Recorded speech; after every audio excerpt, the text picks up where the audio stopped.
Yesus berkata, "Ya Bapa, ampunilah mereka, sebab mereka tidak tahu apa yang mereka perbuat." Saya memberikan tema khotbah malam hari ini, yaitu keteladanan Yesus Kristus. Di seluruh tokoh-tokoh Alkitab, kita bisa ambil pelajaran dari kehidupan mereka untuk kita contohi dalam kehidupan kita sehari-hari. Tetapi saudara, tidak ada keteladanan yang paling sempurna, tidak ada keteladanan yang paling terbaik, yaitu keteladanan yang diteladankan oleh Tuhan Yesus Kristus. Keteladanan itu berbicara tentang sikap hidup. Keteladanan bicara tentang kelakuan. Kita boleh memotivasi orang, kita boleh menasihati orang, tetapi keteladanan hidup, cara hidup kita adalah motivasi yang sesungguhnya. Orang akan terberkati dengan cara hidup kita. Orang akan bisa mengenal Tuhan. Bahkan Injil akan lebih kuat lagi kalau kita, cara hidup kita sesuai dengan firman Tuhan. Ayat 34 saudara, yang diucapkan oleh Yesus. Dia bilang, "Ya Bapa, ampunilah mereka, sebab mereka tidak tahu apa yang mereka perbuat." Saudara, ada 7 ucapan Yesus di atas kayu salib, saudara. Dan ini adalah perkataan yang pertama. Saat perkataan ini keluar dari mulut Yesus, saudara tahu dia di posisi mana? Dia sedang baru saja dipaku di tangan dan di kakinya.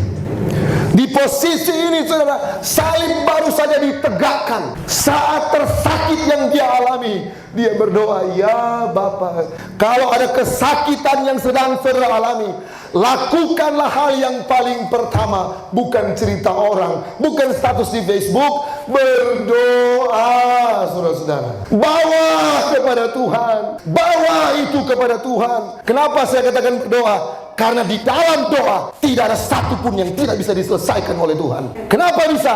Karena di dalam doa ada Tuhan dan mujizatnya. Kalau torang berdoa bagi orang yang mengasihi torang, bagi orang yang torang hormati, bagi orang-orang yang kita kasihi, yang tidak buat kesalahan kepada kita, itu biasa. Tapi kalau kita mampu berdoa bagi orang yang sekalipun menyakiti hati kita, itu baru luar biasa.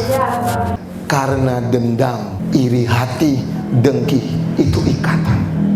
Semakin saudara tahan, semakin dia mengikat. Semakin saudara simpan, semakin dia berakar. Tapi semakin saudara lepaskan, semakin sejahtera saudara. Sulit memang, sulit, tapi saya dorong jemaat, berdoa bagi musuhmu, berdoa bagi mereka yang merencanakan kejahatanmu, bahkan berkati mereka di dalam doa. Karena firman Tuhan bilang, apa yang engkau ucapkan akan kembali kepadamu. Kenapa Yesus sampai bilang, "Ya Bapa, ampunilah mereka"? Karena mereka tidak tahu apa yang mereka berbuat. Karena yang pertama, karena Yesus tahu tujuan lebih penting dari perasaan. Yesus tahu tujuannya ke dunia untuk apa. Yesus tahu kenapa dia diutus ke dalam dunia, yaitu untuk menebus dosa seluruh umat manusia. Kalau Yesus berfokus perasaan, mungkin Yesus akan turun dari kayu salib. Bisa jadi saudara, dia punya kuasa untuk melakukan hal itu. Tetapi Yesus tetap bertahan di atas kayu salib. Kenapa? Karena tujuannya lebih penting dari perasaannya. Saudara dikasih Tuhan, kalau saudara tahu tujuan saudara apa jadi orang Kristen, kalau saudara tahu tujuan apa saudara melayani Tuhan, tujuan apa saudara beribadah, maka sekalipun ada hinaan, sekalipun ada cacian yang melukai perasaanmu, tidak akan membuat engkau mundur dalam melayani Tuhan. Pertanyaannya, apa sih tujuan Tuhan bagi kita? Yesaya 43 ayat 7. "Semua orang yang disebutkan dengan namaku, yang kuciptakan untuk apa? Saya dan saudara diciptakan untuk kemuliaan Tuhan.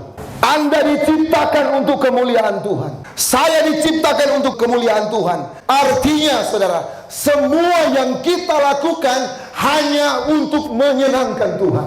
Yesus berdoa dan memberkati, "Ya Bapa, ampunilah mereka, sebab mereka tidak tahu apa yang mereka perbuat." Saudara, doa pengampunan dan berkat ini hanya lahir dari hati yang limpah dengan kasih. Doa yang menggelegar seperti ini hanya tercipta dari hati yang penuh kasih. Kalau hati Anda masih dendam, sulit untuk seperti ini. Milikilah hati yang limpah dengan kasih, agar kita gampang untuk mengampuni orang. Milikilah kebesaran hati. Mungkin saudara kaget dengar pernyataan saya ini. Yesus tidak mati untuk kamu, tapi yang paling tepat, Yesus mati sebagai kamu.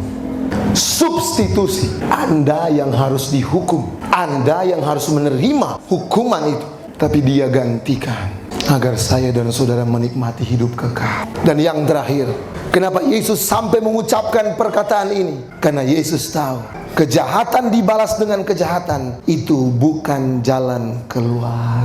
Yang ayat 21 terakhir, janganlah kamu kalah terhadap kejahatan, tapi kalahkanlah kejahatan dengan kebaikan. Kebaikan boleh disalahkan, tapi kebaikan tidak bisa dikalahkan. Karena suatu saat nanti kebaikan yang saudara tabur itu juga yang akan saudara tuai, akan kembali kepada siapa yang menaburnya. Taburlah kebaikan. Haleluya, amin.